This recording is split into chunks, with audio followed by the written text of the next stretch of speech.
दोस्तों, दुनिया के दो मशहूर मुस्लिम देश यानी कि ईरान और मिस्र, ये दोनों ऐसे देश हैं कि जो आपस में न सिर्फ कट्टर दुश्मन हैं बल्कि साथ ही साथ काफी पुराने दुश्मन हैं। मगर इंटरेस्टिंग बात यह है कि हम इन दोनों के रिश्तों के बारे में कभी बात ही नहीं करते हैं। मिसाल के तौर पर हम सऊदी अरब या ईरान के बारे में बात करते हैं कि वो दुश्मन थे, अब दोस्त हो गए। सीरिया के रिश्ते किसके साथ अच्छे हैं, किसके साथ खराब हैं, अब उसकी अरब लीग में वापसी हो रही है, हम लोग बात करते हैं। तुर्की के रिश्ते कैसे चल रहे हैं, किसके साथ, हम बात करते हैं। इसी तरह से इसराइल फिलिस्तीन के बीच जो कुछ चलता है हम बात करते हैं। मगर आप लोगों ने नोटिस किया होगा कि ईरान और मिस्र के बारे में बात नहीं की जाती है, जबकि ये दोनों न सिर्फ बहुत पुराने बल्कि कट्टर दुश्मन माने जाते हैं। इन दोनों की दुश्मनी की जो कहानी है वो भी बड़ी ही दिलचस्प है। किसी दौर में जब इसराइल बना था, तो इसराइल के बनने के बाद जिन अरब देशों ने और जिन मुस्लिम देशों ने उसकी सबसे ज़्यादा मुखालिफत की थी और जो वकालत करने में सबसे आगे रहते थे, उनमें मिस्र देश सबसे आगे खड़ा हुआ होता था। आप इतिहास उठाकर देखिए, शुरुआती दौर में जितनी भी अरब और इसराइल के बीच जंगें हुई हैं, उन लगभग सभी जंगों में आपको मिस्र की ज़रूर इन्वॉल्वमेंट मिलेगी और ज़्यादातर जंगों में तो वो सबसे आगे खड़ा हुआ नज़र आएगा। मगर दूसरी तरफ ईरान का मामला पूरी तरीके से उलट था। ईरान जो है शुरू से ही प्रो इजरायली देश था, बल्कि इसकी गिनती उन शुरुआती देशों में होती है, उन टॉप देशों में होती है जिन्होंने मतलब उन टॉप मुस्लिम देशों में होती है जिन्होंने इसराइल को सबसे पहले मान्यता दी थी। मगर अब ऐसा था क्यों? ऐसा इसलिए था क्योंकि उस दौर में ईरान के अंदर जो हुकूमत हुआ करती थी वो आज के दौर की तरह नहीं हुआ करती थी, बल्कि वो हुकूमत हुआ करती थी कि जो प्रो इजरायली थी और प्रो अमेरिकी थी।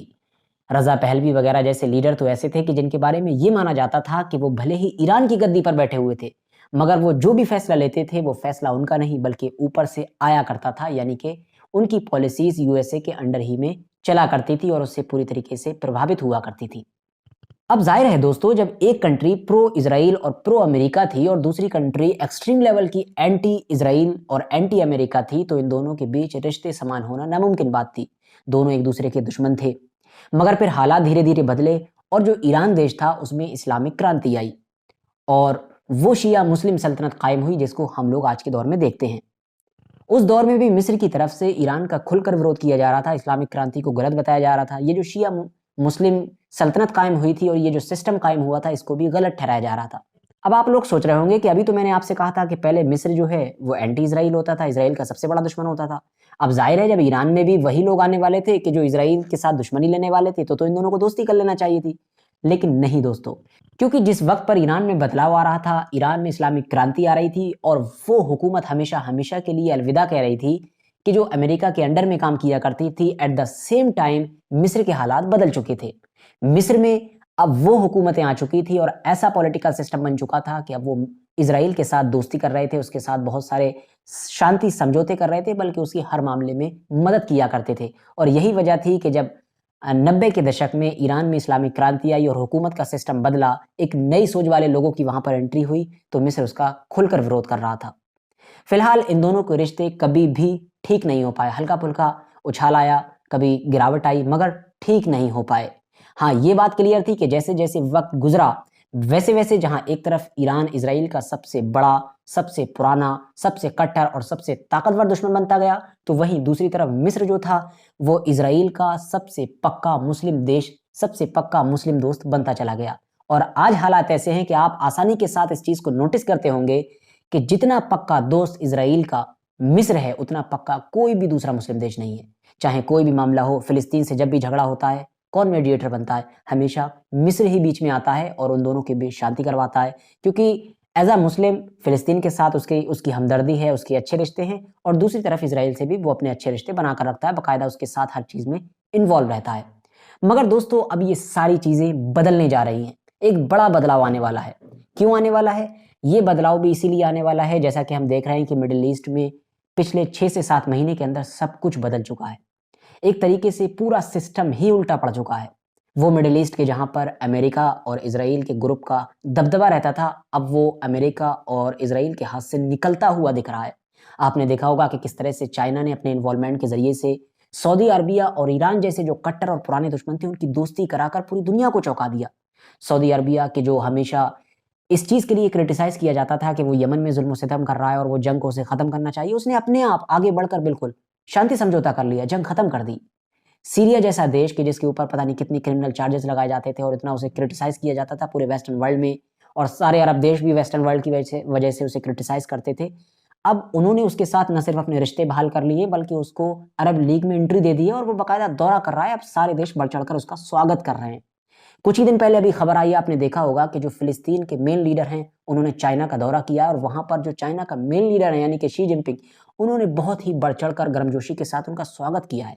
यानी सब कुछ उल्टा पड़ रहा है। जब ये सारे हालात बन रहे थे तो जैसा कि मैंने आपको मेन चैनल की वीडियो में बताया था कि इजराइल और अमेरिका ने सोचा कि सब कुछ इतनी तेजी के साथ हाथ से ना निकल जाए, तो इसीलिए उन्होंने फौरन वहां के जो अमेरिका के सेक्रेटरी ऑफ स्टेट हैं उनका दौरा करवाया सऊदी अरबिया में, ताकि सऊदी अरबिया को मनाया जा सके कि वो इसराइल के साथ, ईरान के साथ अपने रिश्ते को ख़त्म कर दें जो उन्होंने अभी ताज़ा ताज़ा बनाए और दोस्ती की है, और इसराइल के साथ और पक्के रिश्ते बनाएं और नॉर्मलाइजेशन करें। मगर दोस्तों, हैरानी दुनिया को उस वक्त हुई कि जब पहली बार सऊदी अरबिया ने उल्टा अमेरिका को ही खरी खोटी सुना दी। उसने खुले तौर पर यह बयान दिया कि बगैर फ़िलिस्तीनी लोगों के राइट्स के और बगैर फ़िलिस्तीनी लोगों के बारे में सोचे समझे ये नॉर्मलाइजेशन अगर किया भी जाएगा तो ये लिमिटेड फ़ायदे लेकर आएगा।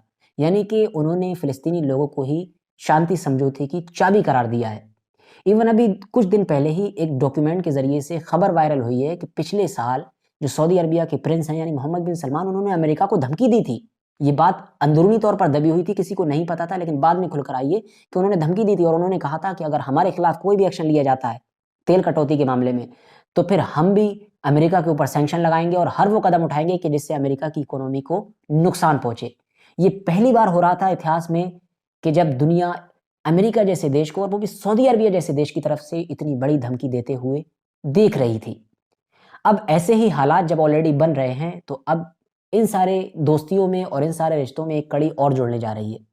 ईरान और मिस्र जो आपस में ऐतिहासिक दुश्मन माने जाते थे और जिनकी दोस्ती लगभग नामुमकिन समझी जाती थी, अब वो भी दोस्त बनने वाले हैं। दरअसल जैसा कि खबरें निकल कर आ रही हैं कि ईरान ने जॉर्डन और मिस्र के कुछ सांसदों को पैगाम भेजा है, इनवाइट किया है, इनविटेशन भेजा है और उनको ईरान बुलाया गया है और वो सब लोग आएंगे। बाकायदा उनसे रिश्तों के बारे में बात की जाएगी, बहुत सारी चीज़ों को सुलझाया जाएगा और रिश्ते बहाल किए जाएंगे, यानी दोस्ती की जाएगी। वो लोग बाकायदा आने वाले हैं और ये भी खबरें आ रही हैं कि हो सकता है साल के अंत तक मिस्र और जो ईरान के मेन लीडर हैं, जो बिल्कुल मेन लीडर हैं, वो भी आपस में मुलाकात कर लें और उसके बाद बिल्कुल वैसे ही इन दोनों के रिश्ते हो जाएं जैसे कि सऊदी अरबिया और ईरान के बीच देखने को मिल रहे हैं। मगर ये चीज़ जितनी आसान नज़र आ रही है उतनी आसान है नहीं। एक्सपर्ट्स मानते हैं कि इन सब को करने के लिए ईरान और मिस्र को इजराइल जैसी एक बड़ी ताकत को फलांगना होगा, क्योंकि इजराइल कभी भी नहीं चाहेगा कि मिस्र ईरान का दोस्त बन जाए। क्योंकि और जो लोग और जितने भी देश ईरान के दोस्त बने हैं, भले ही उनसे भी इजराइल को नुकसान हुआ है और धक्का लगा है, मगर इतना बड़ा नहीं लगा है। लेकिन अगर मिस्र ईरान के पाले में चला जाता है तो यकीनी तौर पर ये इजराइल के लिए बहुत ज़्यादा बड़ा झटका होगा, क्योंकि वो न सिर्फ उसका बहुत पक्का दोस्त है बल्कि उसका पड़ोसी है। उसमें कोई भी घटना होती है तो उसका सीधा असर इजराइल के ऊपर पड़ता है और इसीलिए ये उम्मीद जताई जा रही है कि अगर ऐसा कुछ होता है तो ये पूरे फ्यूचर को बदल कर रख देगा और मिडिल ईस्ट की राजनीति को बदल कर रख देगा अगर ईरान और मिस्र दोस्त बनते हैं। फिलहाल आज की अपनी वीडियो को हम यहीं पर ख़त्म करते हैं। मैं था Sajid Zuhaib. Thanks for giving your precious time.